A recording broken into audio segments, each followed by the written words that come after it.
La question de la motivation est centrale dans l'éducation. Comment motiver les élèves? Peut-on susciter le désir d'apprendre? Comment faire aimer les maths? Le concept de motivation nous permet de décrire et d'expliquer les forces qui déclenchent l'action d'un sujet, l'engagent et le font persister dans une tâche. C'est le pourquoi et le comment du comportement.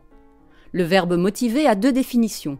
Donner un motif pour expliquer ou justifier rationnellement quelque chose et faire naître le motif, les raisons de ce quelque chose. La motivation peut également désigner la mise en route ou l'orientation des conduites ou des activités. Elle suppose un minimum d'effort physique ou intellectuel. Les buts ou les motifs sont donc les déterminants immédiats des conduites. Ces buts peuvent être un travail à accomplir, un pourcentage de progrès à réaliser pour atteindre un état final, ou encore un affect que l'on cherche à reproduire, par exemple un sentiment de fierté. Il existe différentes théories de la motivation. Ces théories analysent le système motivationnel humain en accordant de l'importance à certains aspects plutôt qu'à d'autres. Pour Freud, par exemple, c'est la loi du plaisir qui est à l'origine de certains comportements. Une personne motivée répond d'abord à ses besoins. Pour le spécialiste de l'apprentissage Albert Bandura, l'apprenant est motivé lorsqu'il perçoit l'intérêt, l'utilité des activités d'apprentissage, lorsqu'il se sent capable d'atteindre des objectifs comme il le souhaite. La motivation est liée à des facteurs externes et internes qui affectent le comportement de l'individu. Ce peut être par exemple la recherche d'une récompense. Il existe deux types de motivation.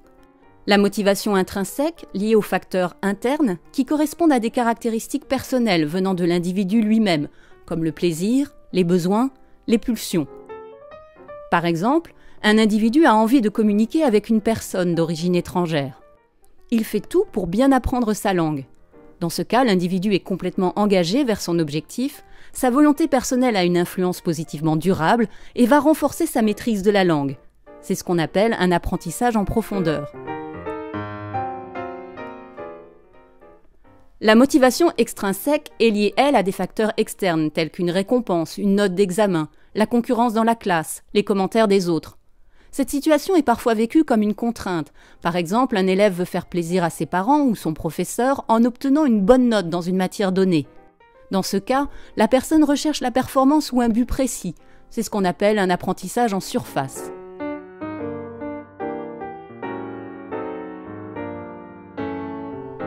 Les chercheurs en sciences humaines ont montré l'importance du besoin d'autodétermination des individus.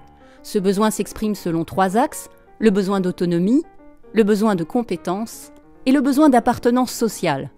La satisfaction de ces trois besoins est censée apporter un sentiment de bien-être et d'auto-efficacité chez une personne. Pour Bandura, le sentiment d'auto-efficacité constitue la croyance que possède un individu en sa capacité de produire ou non une tâche. Plus le sentiment d'auto-efficacité est grand, plus un individu peut se mobiliser pour atteindre l'objectif qu'il s'est fixé.